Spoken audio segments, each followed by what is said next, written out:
the betting, the not so much anymore, is more down to my own fault. I need to get studying again to get the edge back. But yeah, it's a great product. I love the exchange. It's really, in my opinion, one of the better bookmakers, if not the best bookmaker out there.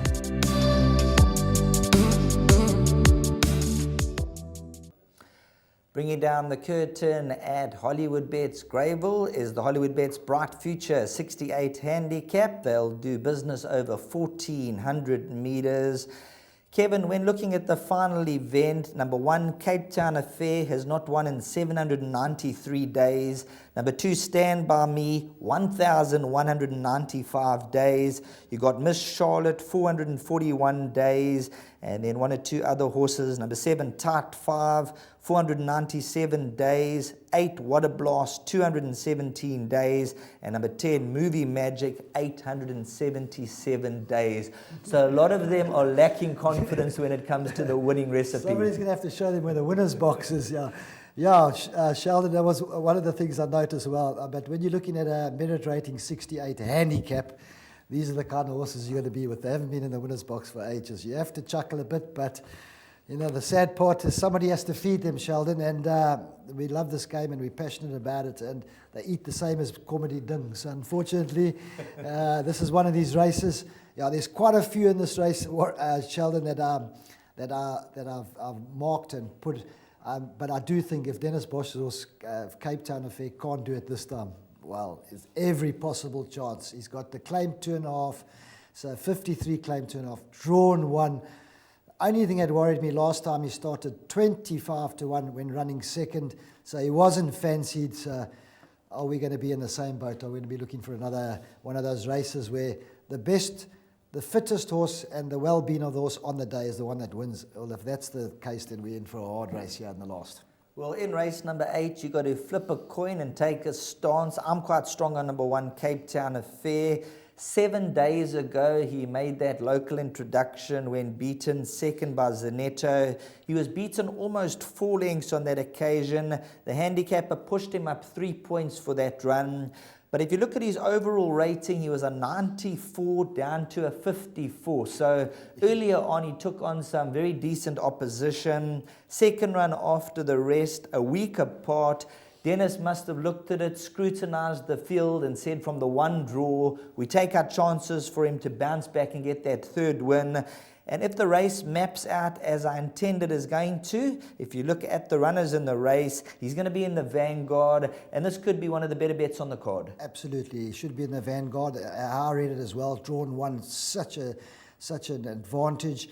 And yeah, we all know that the Johannesburg form is always better than ours. He only had the 1 run in KwaZulu-Natal, and just looking at the betting, they didn't really expect much. They really wanted to see what they can see out of him, and I think he's run above what Dennis thought he had him, and definitely come on. And I agree with you. I think he's the horse they all have to beat. It's all there, and if he can't do it today, well, then there's going to be a bit of a problem.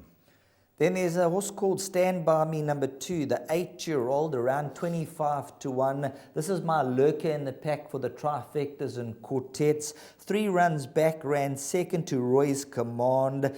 And then I can tell you he was a reserve runner after that, and I think he had a hoof abscess, so that set him back. And then in his penultimate run, cast a shoe, clipped, pulled, so everything went wrong, and I think last time out he would have just needed it. He would have definitely needed it last time.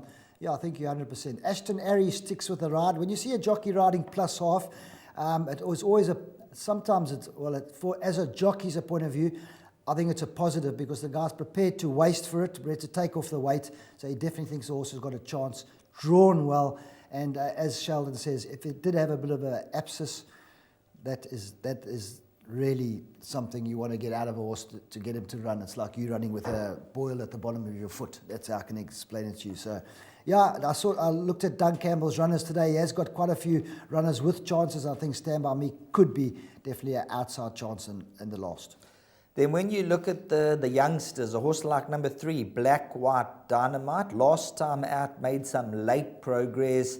And if those horses who haven't got the winning confidence don't pitch up with their A game, number 3, Black White Dynamite's a horse who they have rated quite a bit. He could be the dark horse to come and take them on.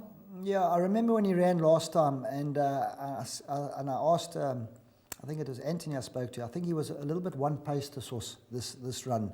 So he was very one pace. So anyway, he is a 3-year-old. He's only had 8 runs for a win. So you got to, if anything's going to come in from behind, I think Black White Dynamite definitely would be the one. Number 9, Genie, and number 10, Movie Magic. Now, last time out, number 9, Genie, everything that could go wrong in the pens and down at the start went wrong. Yeah. Head injuries, hurt himself. So you draw a line through that effort. Yeah, absolutely. Put a line straight to that, and now you can see why Anton Marcus has gone for the ride, because the short head second the time before that on that run as well, and had to ease as well. I think Anton might have picked up the right one here in the last. And then number 10, Movie Magic, unfortunately in the draw department has been luckless. But if you look at the 400 to finish, has been making some eye-catching progress. Yeah, last 2 runs, luckless in the draw, definitely. Same jock, sticking with it. And MJ, I think he'd expecting definitely in the placings, number 10. So when it comes to race number 8, number 1, Cape Town Affair, this is where we're going to make our banker come down some 40 points, despite going up 3 points for that last local introduction. For Kevin and I, that'll be one of the better bets on the card, and possible banker number 1, Cape Town Affair. If the 5-year-old can bounce back to his best form, which we're hoping he will do, he'll probably end up in the winner's box. So best of luck with number 1, Cape Town Affair, and let's hope he goes all the way.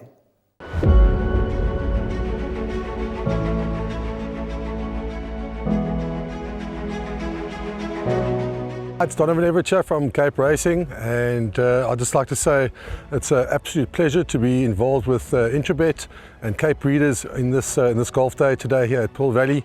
It's fantastic for the industry to see all the relevant stakeholders coming down and having a good time and networking, and it's exactly what the industry needs right now in terms of moving forward and recreating some positivity to take us forward into the next year.